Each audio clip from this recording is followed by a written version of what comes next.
శివవీర్ Teenmar Mallanna team రాష్ట్ర committee సభ్యుడిని. ఈరోజు Teenmar Mallanna team స్టూడియోపై చేసినటువంటి కవిత జాగృతి సభ్యుల దాడిని తీవ్రంగా ఖండిస్తూ, ఇంతకుముందు కూడా టీఆర్ఎస్ ప్రభుత్వంలో 2-3 సార్లు దాడులు చేయడం జరిగింది, ధ్వంసం చేయడం జరిగింది. అయినా ఓపికతో మల్లన్న గారు చూద్దాం, చట్టపరంగా ఎదుర్కొందాం అన్న ఉద్దేశంతో దాదాపు 60-70 కేసులు కూడా చేయడం జరిగింది గత 10 సంవత్సరాలు. ఈ టీఆర్ఎస్ పార్టీ, బీఆర్ఎస్ పార్టీ, జాగృతి అనే దొంగ సంస్థలు ఈ తెలంగాణ వాదాన్ని ముందుకు తీసుకొచ్చి, తెలంగాణ వాదంతో 10 సంవత్సరాలు తెలంగాణను దోచుకున్నమాట తెలంగాణ ప్రజలందరికీ తెలుసు. మళ్ళీ ఇప్పుడు తెలంగాణ ప్రజలు గత 78 సంవత్సరాల స్వతంత్ర భారతంలో తెలంగాణలో ఉన్న బీసీలకు అన్యాయం జరుగుతున్న ఉద్దేశంతో రేవంత్ రెడ్డి గారు ఆ విషయాన్ని గమనంలో తీసుకొని బీసీ జనగణన చేసిన తర్వాత, జనగణనలో బీసీలు ఎంత శాతం అనేది తేల్చిన తర్వాత ఖచ్చితమే అవును బీసీలకు అన్యాయం జరుగుతున్నమాట వాస్తవం అని గ్రహించి ఈరోజు స్థానిక సంస్థల్లో 42% బీసీలకు రిజర్వేషన్ ఇవ్వాలని ఆర్డినెన్స్ తీసుకొస్తే కాంగ్రెస్ పార్టీ కార్యకర్తలు కానీ లేకపోతే బీసీ వర్గాలు కానీ హర్షం వ్యక్తపరచాలి. కానీ ఈ కవిత గత 10 ఏళ్లలో అధికారంలో ఉన్నప్పుడు ఎప్పుడు బీసీలని హక్కున చేర్చుకున్నది లేదు, బీసీలకు హక్కులు కల్పించింది లేదు. కేవలం జాగృతి తమ సొంత కుటుంబ అవసరాల కోసం జాగృతి అనే పేరుతోటి తెలంగాణ వాదాన్ని కానీ ఈరోజు బీసీ వాదం ఉవ్వెత్తున ఉగిసిపడుతుంది. మల్లన్న గారు బీసీ వాదాన్ని ఉవ్వెత్తున ఉగిసిపడుతూ ఒక పార్టీని ఏర్పాటు చేసి బీసీలు సీఎం పీఠంపై ఉండాలన్న ఉద్దేశంతో బీసీలు ఎప్పుడైతే సీఎం పీఠం కూర్చుంటారో అప్పుడే బీసీలకు న్యాయం జరుగుతున్న ఉద్దేశంతో ఈరోజు మల్లన్న గారు చేస్తున్న చర్యలు వాళ్లకు మింగుడు పడక మల్లన్న గారి స్టూడియోపై దాడి చేయడం జరిగింది, మల్లన్న గారిపై హత్యా ప్రయత్నం చేయడం జరిగింది.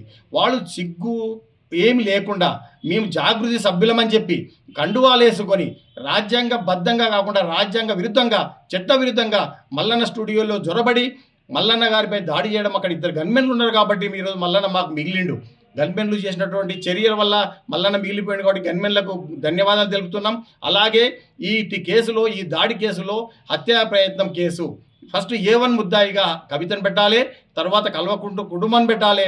అక్కడ హాజరైనటువంటి విజువల్లో కల్పించినటువంటి జాగృతి సంస్థలు ఆడవాళ్ళైనా మగవాళ్ళైనా చట్టం అందరికీ సమానం కాబట్టి రేవంత్ రెడ్డి గారు ఈరోజు రాజధానిలో ఇంత హింసాయుతమైన చర్య జరుగుతుంది కాబట్టి గౌరవ ముఖ్యమంత్రి రేవంత్ రెడ్డి గారు ఇట్టి విషయంలో, ఇటు ఘటన విషయంలో తక్షణం స్పందించి ఈ ఆగమేఘాల మీద ఈ దాడి చేసినటువంటి వ్యక్తులని కవితను లిక్కర్ రాణిని కూడా A1గా పేర్కొంటూ కేసు నమోదు చేసి ఇటువంటి ఆ లా అండ్ ఆర్డర్ ఇష్యూలు మనం జరిగితే హైదరాబాద్ రావడానికి ఎవరు సాహసిస్తారు?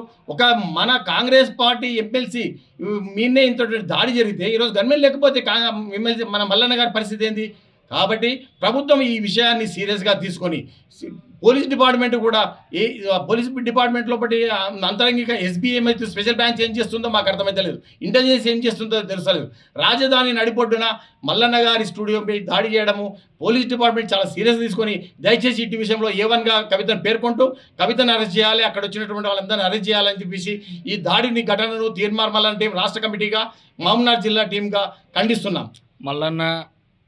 మల్లన్నపై దాడిని నిరసిస్తూ తీన్మార్ మల్లన్న టీం ఆధ్వర్యంలో ఎటువంటి నిరసన కార్యక్రమాలు చేపడుతున్నారు? ఈరోజు హైదరాబాద్ కేంద్రంగా మల్లన్న స్టూడియో దాడి చేసినటువంటి స్టూడియో దగ్గరికి వెళ్ళి మా రాష్ట్ర కమిటీ ఆదేశాల మేరకు ఈరోజు మీటింగ్ కూడా ఉంది. అత్యవసర మీటింగ్ కాల్ఫర్ చేసిండ్రు మా రాష్ట్ర కన్వీనర్ రజనీ కుమార్ గారు.